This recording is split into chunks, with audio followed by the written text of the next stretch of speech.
If you've played Valorant for more than a day, I'm sure you've experienced something like this. Wake up bright and early, morning sunshine glimmering right through your window as you sit up and stretch. Oh, it's gonna be a good Saturday, packed full of Valorant ranked. First things first, munch up a delicious bowl of Cinnamon Toast Crunch before hopping into Valorant directly after. Insta-lock the Reyna, ace on pistol round, and finish off the match with not one, not two, but three cheating allegations. One of which was from your own Killjoy, who you may or may not have been trash talking since round 3. Not me though, I'm a positive Polly. Just a quick 20-minute match, going 32-0-0. Guess I'll req again because I'm quite literally the greatest player to ever lay a tendril of a finger on the game. 15 minutes later, mine's a blur. Defeat?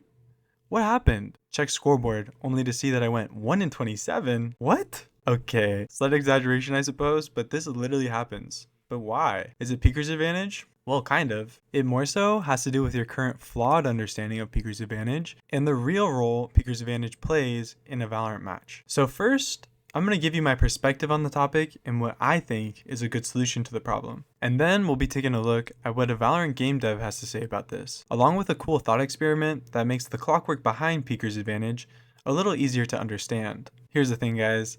The average human reaction time is between 130 and 300 ms. The average advantage someone gets from Peeker's advantage is usually between 40 to 70 ms. Keep in mind, the human reaction time isn't fixed and actively changes from moment to moment. Distraction, focus, intoxication, sleep are all factors that will affect your reaction time, and they can affect it by more than 40 to 70 ms. So reacting too slowly in game quite literally has bigger impact than Peeker's advantage does. This is a big reason as to why tilting can result in a massive 20 game losing streak. Little old Jeffrey got insanely tilted from the Gecko Smurf who aced on round 2. Now Jeffrey's mind is wandering all game, reactions are down by 80 ms, and he can't seem to wrap his head around why he's losing every fight, even when he does get a solid peek off. My favorite solution for this is to actively try and be more focused during my games. A good mindset many pros like to use is to peek every angle, imagining there is an enemy holding you, and to hold every angle as though the enemy is about to peek you. This primes your brain in order to react as quickly as possible for when you actually do see someone. If you've ever used a reaction time tester online, it's the same principle. Now, I would just skip over this part, but I know someone is going to take what I said here and just run right into comp, click mouse 1 as fast as humanly possible every single time they see an enemy, ultimately resulting in them feeding horribly and losing minus 30 RR. Let me save you guys the trouble. Reacting faster isn't the same as shooting your gun as fast as you can. When the lurking Killjoy wide swings into you, the aim process should still look like this. React, move the crosshair to the target, and then shoot. 3 steps. And the only one you really need to increase for this to work is going to be the initial reaction. Other variables obviously affect this as well. We're talking angle advantage, crosshair placement, aim speed, you name it. The point is, winning a gunfight comes down to a whole lot more than just Peeker's advantage. In an equal duel where both the attacker and the defender are equally ready, with equal crosshair placement and all other variables that could possibly affect the time to kill are equal, then the Peeker has the advantage. And it's still an advantage of less than 100 ms. So if the Peeker makes a single mistake, that advantage disappears in less than 1/10 of a second, which if you ask me is nothing. Peeker's advantage is important. Just know that other variables are just as important, the main of which being your reaction time. So the next time before you peek A main on Ascent, make sure you're focused up and primed for the duel to come, because the faster you can react accurately, the more consistent you can be. Part 2.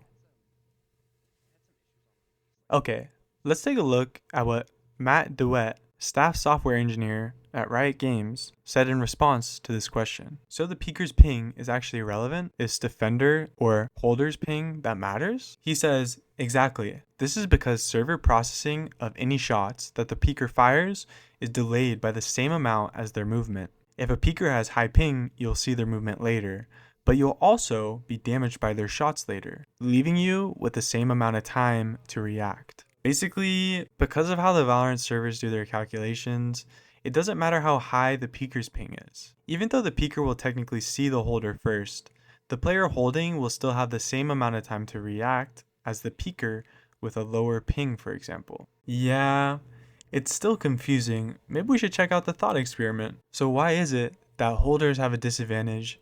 Why doesn't the Peeker's ping matter? Here's the thought experiment to understand it. Imagine the two of us playing a game together. I am the holder and I have 0 ping because the server is on the same rack as my computer. You are the peeker and have 1000 ms ping because you live in Antarctica. Here's the timeline. 1. I am holding an angle without moving. 2. At t equals 0 ms, you peek around the icebox nest wall and see me standing on the headshot box. Your computer sends a packet to the server giving your position. 3. T equals 200 ms. 200 ms, after you peek, you click your mouse button and fire a headshot. 200 ms is a good, not great or exceptional reaction time. 4. T equals 1000 ms. The server receives the packet containing your position after peeking, and it sends it off to me. 5. T equals 1000 ms. My game receives your position from the server and renders your character on my screen. 6. T equals 1150 ms. 150 ms after I see you, I click my mouse button and fire a headshot on you. 150 ms is a great reaction time, faster than you. 7. T equals 1150 ms. The server receives my shot, rewinds the game state by 0 ms, then applies my shot to where I was aiming. It hits you in the head, so the server marks you as dead. 0 ms ping is great. 8. T equals 1200 ms. The server receives your shot. You took a shot 200 ms after seeing me, but that information took 1000 ms to reach the server. The server does not rewind the game state by 1000 ms to see where your shot lands because you have already been dead for 50 ms. T equals 2150 ms. Your game receives the information that you had died to my shot a second ago. All actions taken after this time did not matter. Using the above timeline, you can see that Peeker did not have any advantage despite having a huge ping of 1000 ms, and that Peeker's ping doesn't even factor in the calculation for the holder to win. Holder's ping plus reaction time is less than Peeker's reaction time. The higher the holder's ping is, the less time they have to react. This is holder's disadvantage. He flips the thought experiment around, basically saying the holder has 1000 ping now, and the Peeker has like 0 ping, and then the holder has like an insane reaction time, like 100 ms, and then the Peeker has like a regular one, and it goes through like the same thing, same time frame, but then the holder has a massive disadvantage on this one. So even with like a 100 ms reaction time, he still died like nearly 2 seconds after. So holding was like really bad because of the super high ping. A holder with a ping higher than the Peeker's reaction time has 0 time to react. I don't know, the rest is boring, so I'm gonna skip that. I bet you didn't know Peeker's advantage was so intricate, did ya? The big takeaway here is that holding angles puts you 15 ms behind the Peeker by default, and this disadvantage increases more the higher your ping. So if you play on super high ping, holding angles will not work very well. But if you're lucky enough to have low ping, holding can actually be quite strong, especially if you can catch the enemies off guard, because a 40 to 70 ms advantage can easily be overcome by someone holding with great positioning.